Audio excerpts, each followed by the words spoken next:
உறவுகள் அனைவருக்கும் அன்பான வணக்கங்கள். இங்கே மனோகர் வந்துட்டு சோழன் கிட்ட தனியாக நீங்கள் கொடுத்தனு போங்க, நான் உங்களுக்கு எல்லாமே பண்ணுறேன் அப்படின்னு இங்கே மனோகர் சொன்ன ஒரு விஷயம். அதுவும் சோழன் வந்துட்டு இதுலேயும் அவர் பண்ணக்கூடாது, நிலாவுக்கு நான் தான் பண்ணுவேன் அப்படின்னு சொல்லிட்டு முடிவெடுத்துட்டு வந்து நிலா கிட்ட வந்து பேச போகிறாரு.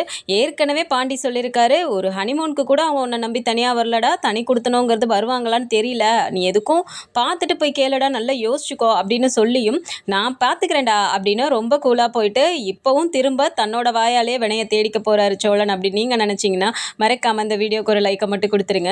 ஸோ மனோகர் அந்த வே கூட்டிகிட்டு போகும்போதே சோழன் கிட்ட இதை பேசணுங்கிறதுக்காக தான் அவர் வேணும்னே கூட்டிகிட்டு போகிறாரு. ஸோ போகிற வழியிலே வந்துட்டு அவர் ஒவ்வொன்றையும் நிலாவனை எப்படியெல்லாம் வளர்த்தேன், உன்னை நம்பி வந்து அவள் எப்படியெல்லாம் இருக்கா, பேருக்கு காதல் அப்படிங்கிற ஒன்றை மட்டும் வச்சுட்டு அந்த காதலை வச்சுட்டு டிவி தான் பார்க்க முடியுமா, இல்லை துணி துவைக்க முடியுமா, என் பொண்ணு வசதியான வாழ்க்கையை தான் வாழ முடியுமா, இப்படியெல்லாம் அவள் வந்து கஷ்டப்படணும்னு அவளுக்கு என்ன இருக்குது, இருந்தாலும் உங்கள் குடும்பம் தான் முக்கியம், அந்த வீடு தான் முக்கியம்னு வந்து இருக்காளே, என்ன நீ என் பொண்ணை நல்லா பார்த்துக்கிற, உன்னால் அதை பார்த்துக்க தான் முடியுமா அப்படிங்கிற மாதிரி இந்த வாட்டியும் அவர் குத்தி காட்டின மாதிரி பேசிட்டு ஒரு அப்பாவா என்னால் ஏற்றுக்க முடியல, நான் வேணும்னா ஒன்று பண்ணுறேன், இங்கேயே உங்களுக்கு ஒரு ஃப்ளாட் வாங்கி தரேன், எல்லாமே நான் வாங்கி வச்சிடறேன், நீங்கள் தயவு செஞ்சு தனி கொடுத்துன வந்துருங்க, பேசிட்டு எனக்கு ஃபோன் பண்ணுங்க அப்படின்னு சொல்லிட்டு அவர் சொன்ன விஷயத்த சோழன் வந்துட்டு அப்படியே மனசில் போட்டு குழப்பிக்கிட்டே போயிட்டு பாண்டியோட கடையில் உட்காந்துட்டு இருக்காரு. பாண்டி பார்த்தோன்னே கரெக்டாக கண்டுபிடிச்சிடுறாரு. என்னடா உன் மாமனார் ஏதாவது சொன்னாரடா அப்படின்னு சொன்னோன்னே, எப்படிடா கரெக்டாக கண்டுபிடிச்சிட்ட அப்படின்றாங்க. ஆமாம், நீ அண்ணியோட அப்பாவுக்கு ட்ராப் பண்ணுறதுக்கு கூட்டிகிட்டு போனேன், வந்ததுலேருந்து இப்படி முகத்தை உம்முன்னு வச்சுட்டு உட்காந்துருக்கேன்னா அவர் ஏதாவது சொல்லியிருக்கான்னு தானே அர்த்தம் அப்படிங்கிறாங்க. ஆமாண்டா, இந்த மாதிரிலாம் அவர் சொல்கிறாரு அப்படின்னோடனே, ஆமாண்டா, இது நம்மளுக்கே தெரிஞ்ச விஷயம் தானே, எப்படியெல்லாம் வசதியாக வாழ்ந்தவங்க இங்கே வந்து நம்ம கூடலாம் இப்படிலாம் இருந்து, அதுவும் நம்ம வீட்டில் அதோ அவர் இருக்காரு, அவர் பண்ணுற அவ்வளோத்தையும் சகிச்சுக்கிட்டு அவங்க இருக்கணும்னு ஏதாவது தலையில் சொல்லு, அவங்க அப்பாவாக இருக்கவாசி இவ்வளோ அமைதியாக பேசியிருக்காருடா, இன்னும் வேறு யாராவது இருந்திருந்தா நம்ம மேலே கம்ப்ளைண்ட் பண்ணியிருந்தாலும் பண்ணியிருப்பாங்க, இல்லை கையோடு அவங்க கூட்டிகிட்டு போனாலும் அதுக்கு நம்ம ஆச்சரியப்படுறதுக்கு ஒன்றும் இல்லைடா அப்படிங்கிறாங்க. அப்போ சோழன் பார்த்துட்டு, என்னடா அவர் கூட்டிகிட்டு போகலாங்கிறத வந்துட்டு நீ எனக்கு இப்படி சொல்கிறியா அப்படிங்கிறாங்க. அப்படி சொல்லலடா, ஆனாலும் அவர் சொல்கிறது ஒரு நியாயம் இருக்குல்ல, அதை சொன்னேன் அப்படிங்கிறாங்க. சரிடா, நான் பேசாமல் நான் இங்கேயே நானே ஒரு ஃப்ளாட் எடுத்து அதில் வேணுங்கிற பொருள் எல்லாத்தையும் வாங்கி போட்டு நிலாவை தனியாக கூப்பிட்டு போகலான்னு இருக்கேன், நீ என்னடா நினைக்கிற அப்படிங்கிறாங்க. ஏண்டடை நடக்கிற மாதிரி எதையாவது பேசுறியா அப்படிங்கிறாங்க. ஏண்டா இப்படி சொல்கிற அப்படின்னோடனே, ஆமாண்டா, ஒரு ஹனிமூனுக்கு போகணும்னு சொன்னப்பயே உன்னை நம்பி அவங்க தனியாக வரமாட்டேன்னு சொன்னாங்க, இதில் நீ தனி கொடுத்தன போகணும்னு சொல்லி கூப்பிட்டீங்கன்னா அவங்க வருவாங்களா அப்படிங்கிறாங்க. டேய், அதெல்லாம் நான் வர வச்சுக்குவேண்டா, நான் பேசிக்கிறேன்டா, இந்த சோழனை பற்றி இன்னும் உனக்கு நல்லா சரியாக புரிஞ்சலன்னு நினைக்கிறேன் அப்படிங்கிறாங்க. டேய், உன்னை பற்றி நான் புரிஞ்சுக்கலன்னு வேணா நீ சொல்லிக்க, ஆனால் அவங்கள பற்றி நல்லா புரிஞ்சு வச்சுருக்கேன்டா, நீ தான் போய் பேசிட்டு வாங்கி கட்டிக்க போகிற அப்படிங்கிறாங்க. டே அதெல்லாம் நான் பார்த்துக்கிறேன்டா, என் பொண்டாட்டி எப்படி வழிக்கு கொண்டு வரணும்னு எனக்கு தெரியும் அப்படின்னு சொல்லிட்டு இங்கே சோழனும் சொல்லிட்டு வீட்டுக்கு வராரு. வீட்டுக்கு வந்தால் இப்போ நிலா பார்த்துட்டு, என்ன சோழன் அப்பாவை ட்ராப் பண்ணிட்டு வரதுக்கு இவ்வளோ நேரமா அப்படிங்கிறாங்க. இல்லை நிலா, நான் அப்போவே ட்ராப் பண்ணிட்டேன், அப்படியே ஒரு மாதிரி இருந்துச்சா, சரின்னு பாண்டி கடை வரைக்கும் போயிட்டு அப்படியே கொஞ்சம் நேரம் அங்கே அவன் கூட உட்காந்துருந்துட்டு வந்தேன் அப்படிங்கிறாங்க. ஏன் வேறு எதுவும் உங்களுக்கு சவாரி இல்லையா அப்படின்றாங்க. இருந்தது தான், அதெல்லாம் முடிச்சுட்டு தான் அங்கே போயிட்டு அப்படியே நான் வந்தேன் இங்கே அப்படிங்கிறாங்க. சரி சரி அப்படின்ட்டு இப்போ சுற்றி பார்க்குறாங்க, வீட்டில் யாருமே இல்லை. ஆமாம், பல்லவங்க அப்படிங்கிறாங்க. அவன் ரூமில் இருக்கான் சோழன் அப்படிங்கிறாங்க. சரி சரி சரி அப்படின்ட்டு நீலா பக்கத்தில் போய் உட்காந்துட்டு, ஆமாம் என்ன பண்ணிட்டுருக்க அப்படிங்கிறாங்க. முறுக்கு சுட்டுட்ருக்கேன், பார்த்து தெரியல, முக்கியமான ப்ராஜெக்ட்காக தானே ரெடி பண்ணிட்டுருக்கேன் அப்படிங்கிறாங்க. என்ன நிலா, எப்போ பார்த்தாலும் இப்படி தான் பேசுவியா, ஒரு ரொமான்ஸாகவே உனக்கு பேச தெரியாதா அப்படிங்கிறாங்க. இது ரொமான்ஸ் பண்ணுற டைமா சோழன், என்ன பேசுகிறீங்க, முக்கியமான வேலை பார்த்துட்டு இருக்கும்போது உங்களுக்கு தோணும் போதெல்லாம் நீங்கள் வந்து பேசும்போதெல்லாம் நானும் பேசணும்னு நினச்சா இதில் நல்லாவே இல்லை சோழன் அப்படிங்கிறாங்க. அப்படியே சோழன் முகமே ஒரு மாதிரி போனோடனே நிலாவே பார்த்துட்டு, சரி இப்போ என்ன சொல்ல வரீங்க சொல்லுங்கள், எனக்கு வேலை இருக்குல்ல, புரிஞ்சுக்கணும்ல, சின்ன குழந்தையா நீங்கள் அப்படிங்கிறாங்க. அப்படி இல்லை நிலா, ஒரு முக்கியமான விஷயம் உங்ககிட்ட பேசலான்னு வந்தேன், சரி நீ வேலையை பார்த்துட்டு இருக்க, பாரு அப்படிங்கிறாங்க. சரி ஏதோ சொல்ல வந்துட்டீங்கல்ல, சொல்லுங்கள், நீங்கள் சொன்னதுக்கப்புறம் நான் கண்டினியூ பண்ணிக்கிறேன் அப்படின்னு சொல்லிட்டு இப்போ நிலா லேப்பை தூக்கி தனியாக வச்சிடுறாங்க. நான் சொன்னப்புறம் என்னை திட்டக்கூடாது அப்படின்றாங்க. முதல்ல நீங்கள் சொல்ல வேண்டிய விஷயத்தை என்னென்னு சொல்லுங்கள், அதுக்கப்புறம் திட்டலாமா வேணாமான்னு நான் அப்புறம் டிசைட் பண்ணிக்கிறேன் அப்படின்றாங்க. அது ஒன்றும் இல்லை நிலா, நம்ம தனி கொடுத்தனம் போகலான்னு ஒரு யோசனை இருக்குது, நீ என்ன நினைக்கிற அப்படிங்கிறாங்க. சோழன், என்ன பேசுகிறீங்க, அன்னைக்கு நீங்கள் சொன்னப்பவே கரண்டிலே சூடு வச்சேனே மறந்துடுச்சா அப்படிங்கிறாங்க. நிலா கொஞ்சமாவது வாழ்க்கைக்கு ப்ராக்டிக்கலுக்கு யோசிச்சு பேசுனலா அப்படின்றாங்க. சரிங்க சோழன், நானும் ப்ராக்டிக்கலாகவே யோசிச்சு சொல்கிறேன். இப்போது நம்ம தனி கொடுத்தனம் போய் என்ன பண்ண போகிறோம் அப்படின்றாங்க. என்ன நிலை இப்படி கேட்குற? தனி குடித்தனம் போனால் நமக்குன்னு தனியாக ப்ரைவசி இருக்கும், நமக்கு வேணுங்கிறதெல்லாம் வாங்கலாம், அப்படி ஜாலியாக இருக்கலாம், என்ன சொல்கிற அப்படிங்கிறாங்க.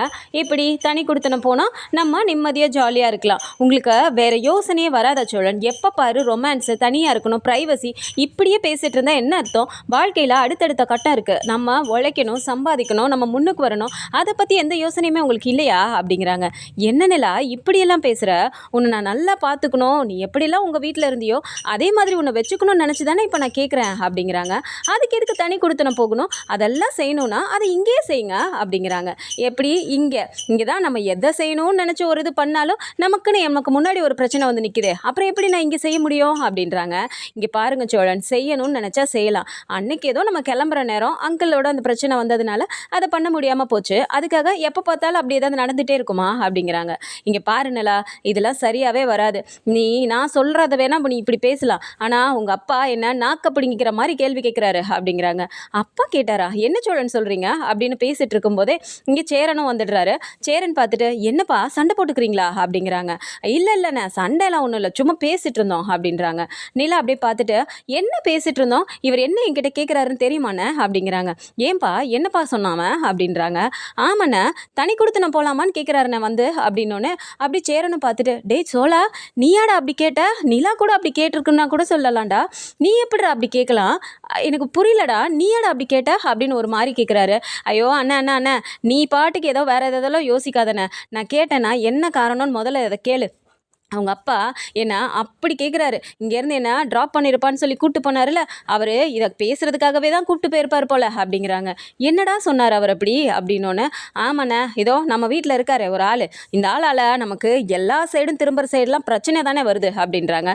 அவர் என்னடா பண்ணார் அப்படின்னு கேட்டோடனே, ஆமாண்ணே, அவர் பாட்டுக்கு தானே வந்தவர் அவர் பாட்டுக்கு வந்து அவர் பொண்ணை பார்த்துட்டு அவர் பாட்டுக்கு போயிருக்க போகிறாரு, தேவையில்லாமல் எனக்கு என் மருமகளுக்கு சண்டை, டிவி வாங்க வச்சுருந்த காசை எனக்கு இஎம்ஐ கட்டிட்டாங்க, அதனால் டிவி வாங்க முடியலன்னு சொல்லிட்டு என் மேலே கோவமாக இருக்குது அப்படிலாம் இருந்தாலும் சொல்லி வச்சிருக்காருன்னு. உடனே அவங்க அப்பா என்ன கேட்குறாரு தெரியுமா? டிவி வாங்க கூட முடியாமல் அதுக்கு கூட காசு சேர்த்து பட்ஜெட் போட்டு வாங்குற அளவுக்கு என் பொண்ணு இருக்கா? அந்த வீட்டில் ஒன்று கூட இல்லை, என் பொண்ணை நான் எப்படியெல்லாம் வச்சுருந்தேன், அவள் என்ன கேட்டாலும் நிமிஷத்தில் நான் வாங்கி கொடுப்பேன், கோடீஸ்வரனோட பொண்ணு இப்படியெல்லாம் இருக்கணுமா? ஒரு வாஷிங் மிஷின் இல்லை, ஒரு டிவி இல்லை, அது இல்லை இது இல்லைன்னு சொல்லிட்டு என்னை நாக்க பிடுங்கிக்கிற மாதிரி கேள்வி கேட்குறாருன்னு. அவர்கிட்ட என்ன என்னால் பதில் சொல்ல அப்படிங்கிறாங்க. சரிடா, அவர் கேட்டது வாஸ்தவம் தானே, நம்ம வீட்டில் எதுவுமே இல்லை, இந்த பொண்ணு நம்ம வீட்டில் இருக்கணும்னா அது விருப்பப்பட்டதுனால மட்டும்தான்டா இங்கே இருக்குது, மற்றபடி அந்த பொண்ணு இங்கே இருக்கணும்னு எந்த அவசியமுமே கிடையாதுல்ல அப்படிங்கிறாங்க. பாத்தியானே நீயே சொல்லிட்டீல, அவள் இந்த வீட்டில் இருக்க வேண்டிய ஆளே இல்லைன்னு உனக்கே தெரியுதுல்ல, அதனால தான் தனி கொடுத்தனமான்னு சொல்லி நான் கூப்பிட்டேன் அப்படின்னோடனே நிலாவுக்கு கோவம் வந்துடுது. இங்கே பாருங்க சோழன், திரும்ப திரும்ப இதே பேசிட்டு இருந்தீங்கன்னா அப்புறம் நான் செம்ம கடுப்பாயிருவேன் அப்படின்றாங்க. என்ன நிலா, நான் சொல்கிறத நீ புரிஞ்சுக்க மாட்டேங்கிற அப்படின்றாங்க. எனக்கு இந்த வீடு பிடிச்சிருக்கு, இந்த வீட்டில் இருக்கவங்களாம் எனக்கு வேணுங்கிறதுனால தான் நான் உங்களையே கல்யாணம் பண்ணிக்கிட்டேன், மறந்துட்டிங்களா அப்படிங்கிறாங்க. அப்படி சோழனுக்கு ஒரு மாதிரி ஆயிடுது. அப்படின்னா என்னை லவ் பண்ணி நீ கல்யாணம் பண்ணலையா அப்படிங்கிறாங்க.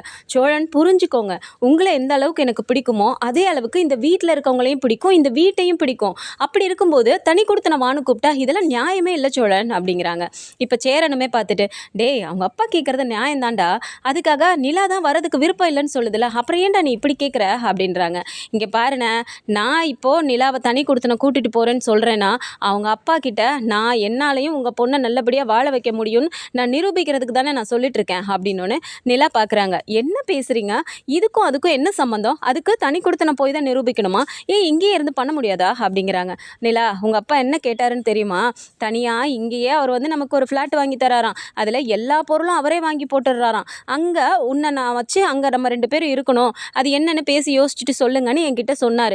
அப்போது நான் அவர்கிட்ட வாங்கி உன்னை காப்பாற்றுறதுக்கு அப்புறம் எதுக்கு நிலா, நான் என்னால் முடிஞ்சதை நான் செய்யணும், அவர் முன்னாடி நானும் உங்கள் பொண்ணை எப்படி வாழ வச்சுருக்கேன் பாருங்கள், நீங்கள்லாம் ஒன்று எனக்கு வாங்கி தர வேணாம், என் பொண்டாட்டியை நான் சம்பாரித்து நானே வாங்கி அவளை சொகுசாக வச்சுருக்கேன்னு அவர் முன்னாடி நான் கெத்தாக சொல்லணும், அவர்கிட்ட நான் சவால் விடணுங்கிறதுக்காக தான் உங்ககிட்ட வந்து பேசிகிட்டு இருக்கேன் நிலா, அது புரியாமல் நான் ஏதோ இந்த வீட்டை விட்டு உன்னை பிரித்து கூட்டிகிட்டு போகிறேங்கிற மாதிரில நீ பேசுகிற அப்படின்னு சொல்லிட்டு இப்போ இங்கே நிலாவும் சோழனும் மாற்றி மாற்றி பேசிகிட்டே இருக்காங்க.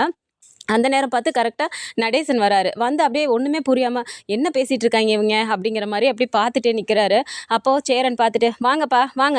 உங்களால தான் அவங்க 2 பேரும் சண்டை போட்டுட்டு இருக்காங்க" அப்படின்றாங்க. "என்னாலயா? நான் என்னடா பண்ணேன்? நான் இப்ப தானடா வீட்டுக்குள்ளேயே வரேன்" அப்படிங்கிறாங்க. "வீட்டுக்குள்ள நீங்க இப்ப தான் வரீங்க. நிலாவோட அப்பா கிட்ட உங்கள யாருப்பா எல்லாத்தையும் சொல்ல சொன்னது?" அப்படின்றாங்க. "நான் என்னத்தடா சொன்னேன்? நான் ஒண்ணும் சொல்லலையே" அப்படிங்கிறாரு. "ஒண்ணுமே சொல்லலையா? டிவி வாங்க வச்சிருந்த காச இஎம்ஐ கட்டிட்டதுனால நிலா உங்ககிட்ட சண்டை போட்டுச்சு. அதனால உங்க மேல கோவமா இருக்குன்னு இதெல்லாம் நீங்க சொல்லணுமா? வாய வச்சுட்டு சும்மாவே இருக்க மாட்டீங்களாப்பா? அந்த பொண்ணு நம்மள பத்தி எவ்வளோ உயர்வா அங்க எல்லாத்துக்கிட்டயும் பேசுனுச்சு. இப்படி நீங்க அசிங்கமா சொல்லி வச்சிருக்கீங்களே, அது நம்ம குடும்பத்துக்கே அசிங்கம்னு உங்களுக்கு புரியவே இல்லையாப்பா? ஏன்பா இப்படி பண்றீங்க?" அப்படின்னு சொல்லிட்டு சேரன் ஒரு சைடு திட்டுறாரு. அப்படியே நடேசன் திரு திருன்னு முழிச்சுட்டு, "அது ஒண்ணும் இல்ல. மருமக வெடுக்கு வெடுக்குன்னு பேசிக்கிட்டு இருந்துச்சா, அப்புறம் ஒரு மாரி அவர் பார்த்தாரு. ஏதோ சண்டைங்கிற மாதிரியே அவருக்கு புரிஞ்சுக்கிட்டு தான் பார்த்தாரு. அதனால தான் ஒண்ணும் இல்ல, சின்ன சண்டை அப்படின்னு சொல்லிட்டு சும்மா பொதுவா தான் சொன்னேன். மத்தபடி நான் வேற எதுவும் தெளிவாலாம் நான் சொல்லலையே" அப்படிங்கிறாங்க. "என்னப்பா தெளிவா சொல்லல? இப்ப நீங்க சொல்லி வச்சிருக்க விஷயமே போதுமே. நீங்களே சொல்லுங்க. இந்த வீட்ல என்ன இருக்கு? அந்த பொண்ணு இந்த வீட்ல இருக்கணும்னு தான் என்ன இருக்கு? அவங்க அப்பாலாம் நம்ம வீட்ல வந்து உட்கார்றதே பெரிய விஷயம். அதுவும் நிலாவுக்காக மட்டும் தான் அதெல்லாம் நடக்குது. அவ்ளோ பெரிய கோடீஸ்வரரு நம்ம வீட்டு வாசல்லாம் மிதிக்கிறாரு அப்படின்னா எல்லாமே நிலாவால மட்டும் தான். ஆனா அந்த பொண்ணு என்ன சொன்னாலும் நீங்க கேட்க மாட்டீங்க. அதுவா ஒரு முடிவெடுத்து நம்ம வீட்டுக்காக ஒரு நல்லது பண்ணணும்னு நெனச்சாலும் அதையும் பண்ண விட மாட்டீங்க. எல்லாத்தையும் பண்ணிட்டு கடைசியில அவங்க அப்பா கிட்டயும் போய் சொல்லி வச்சிருக்கீங்க. உங்களால என்ன சொல்றதுன்னே தெரியல" அப்படின்னோனே அப்படியே ஒரு மாதிரியே நின்னுட்டு இருக்காரு நடேசனும். ஸோ சோழன் டக்குன்னு, "எனக்கு வர கோவத்துக்கு இந்த ஆளை எல்லார்கிட்டயும் அசிங்கப்படுத்துறது மட்டும் இல்லாம ஊர் ஃபுல்லா அசிங்கப்பட்டாச்சு. இப்போ என் மாமனார்கிட்டயும் என்ன அசிங்கப்படுத்தியாச்சு இல்ல? உனக்கு சந்தோஷமாயா இப்போ?" அப்படின்னு சொல்லிட்டு அடிக்க போறாரு. டக்குன்னு குறுக்க போய் எல்லாரும் அப்படியே தடுத்து விட்டுறாங்க. அப்படியே நடேசன் எதுவுமே பேசாம, "இங்க நின்னா நம்மள்ட்ட ஏதாவது பிரச்சனை பண்ணிட்டே தான் இருப்பானுங்க" அப்படின்னு வேகமா வெளியே போயிடுறாரு. இப்போ திரும்ப வந்து, "இங்க பாரு நிலா, உங்க அப்பா கிட்ட நான் என்ன பதில் சொல்லணும்? அதை சொல்லு. உங்க அப்பா கொடுக்குற எதையும் நான் வாங்குறதுக்கு ரெடியா இல்ல உனக்கு வேணும்னா நீ வாங்கிக்க" அப்படிங்கிறாங்க. "இங்க பாருங்க சோழன், உங்களுக்கு ஒரு விஷயம் தெரியுமா? உங்ககிட்ட பேசுறதுக்கு முன்னாடியே அப்பா இதை பத்தி என்கிட்ட பேசிட்டாரு. நான் அப்பவே அவர்கிட்ட எதுவுமே வேண்டாம்ப்பா, என் வீட்டுக்கு என்ன தேவையோ அதை நாங்களே வாங்கிப்போன்னு அவர்கிட்ட சொல்லிட்டேன். அதுக்கப்புறம் தான் உங்ககிட்ட அவர் இதை பேசியிருக்காரு. என்கிட்ட பேசி எடுபடலைன்னொன்னே உங்ககிட்ட பேசி ஏதாவது பண்ணலாமான்னு ட்ரை பண்ணியிருக்காரு. அவ்வளோதான். மற்றபடி எனக்கு இந்த விஷயம் எல்லாம் ஏற்கனவே தெரியும். என்கிட்ட அவர் பேசிட்டாரு" அப்படிங்கிறாங்க. அப்படியே சோழன் அப்படியே பார்த்துட்டே நிற்கிறாரு. "என்ன சோழன், இப்போ நீங்கள் என்னதான் ட்ரை பண்ண நீங்கள் இதாக இருக்கிறீங்க?" அப்படிங்கிறாங்க. "அப்படி இல்லை நிலா, உங்கள் அப்பாவுக்கு முன்னாடி நான் உன்னை நல்லா வாழ வைக்கணும்னு தான் நான் அப்படி யோசித்தேன்" அப்படிங்கிறாங்க. "வாழ வைக்கணும்னு யோசிச்சிங்கன்னா நல்லா நீங்கள் சம்பாதிக்கிற காசை கொண்டு வந்து கொடுங்க. மேலும் மேலும் இன்னும் நம்ம என்னெல்லாம் பண்ணலாம், நான் பண்ணுறத வச்சு அண்ணன் கொடுக்கறத வச்சு இன்னும் என்னெல்லாம் பண்ணணும்னு நம்ம யோசிக்கணும். எல்லாத்துக்கும் மேலே இன்னும் அண்ணனோட கல்யாணத்தை பற்றி யோசிக்கணும். நம்ம வீட்டில் ஒவ்வொன்றும் நல்லது நடக்க வேணாமா? அதை விட்டுட்டு தனி கொடுத்தன போகிறேன் அப்படின்னா அங்கே போயிட்டு நம்ம சொகுசாக இருக்கிறது தான் முக்கியமா? வீட்டில் இப்போ இருக்கிற பிரச்சனைக்கு நம்ம இப்போ தனி கொடுத்தன போகிறது ரொம்ப முக்கியமா?" அப்படிங்கிறாங்க. அப்படியே சோழன் எதுவுமே புரியாமல், "நம்ம எதுக்குடா வந்து கேட்டோம்" அப்படிங்கிற மாதிரி நிற்கிறாரு. பாண்டியுமே அப்போ அது எல்லாத்தையும் பார்த்துட்டு, "என்ன டேய், நான் அப்போவே சொன்னேன்ல, வீட்டில் போய் தேவையில்லாமல் இதை பற்றி பேசாதடா, அவங்க வரமாட்டாங்கன்னு எனக்கு நான் புரிஞ்சுக்கிட்ட அளவு கூட நீ புரிஞ்சுக்கலையாடா" அப்படின்றாங்க. "அப்படி இல்லைடா, அவங்க அப்பா இந்த மாதிரி கேட்ட உடனே எனக்கு ஒரு மாதிரி ஆயிடுச்சுடா" அப்படிங்கிறாங்க. "சரிடா, நீ எந்த தைரியத்தில் போய் இப்போ தனி குடித்தனம் போகலான்னு சொல்லி கேட்குற? தனி குடித்தனம் போகணுன்னா ஒரு ஃப்ளாட் எடுக்கணுங்கிற, அதுக்கு அட்வான்ஸ் இருக்குது, அதுக்கு வாடகை இருக்குது, அது இல்லாமல் வீட்டில் என்ன ஜாமான்லாம் வாங்கி போடணுங்கிற, அதை நீ ஒரு வேளை இஎம்ஐலே வாங்குற அப்படின்னாலும், இதோ இப்போ இந்த ஒரு வண்டி வாங்கினதுக்கே மாதம் மாதம் கரெக்டாக வாசலில் வந்து நிற்கிறானுங்க. நீ இன்னும் எல்லா ஜாமானும் வாங்கி போடணுங்கிற, இதெல்லாம் எந்த தைரியத்தில்டா நீ சொன்ன?" அப்படின்னோடனே சோழன் அப்படியே பார்த்துட்டு, "ஆமால்லடா, இவ்வளோ இருக்குல்ல" அப்படிங்கிறாரு. இவ்வளோ இருக்குல்லவா, இதெல்லாம் போய் நீ அவங்க கிட்ட சொல்லியிருந்தேன்னு வச்சுக்கோவேன், அடியே வாங்கியிருப்ப நீ" அப்படின்றாங்க. "டேய் நல்ல வேலைடா, அவள் அதை பற்றிலாம் யோசிக்கல போல" அப்படின்றாங்க. "அது வரைக்கும் தப்பிச்சிட்டடா சோழா, தேவையில்லாமல் எதையாவது யோசிக்காமல் பேசிடாத, உன் வாய் தான் என்றைக்குமே உனக்கு வேணா பார்த்துக்கோ" அப்படிங்கிறாங்க. "ஆமாண்டா ஆமாண்டா" அப்படிங்கிற மாதிரி அவரும் உட்காந்துட்டு இருக்காரு. ஸோ இந்த மாதிரியான கதைக்களம் வந்தால் நல்லா இருக்கும்னு நினச்சிங்கன்னா மறக்காம நம்மளோட சேனலை சப்ஸ்கிரைப் பண்ணிக்கோங்க. அண்ட் வீடியோ பிடிச்சிருக்கு அப்படின்னா சின்னதாக லைக் மட்டும் கொடுத்துருங்க. தேங்க்ஸ் ஃபார் வாட்சிங்.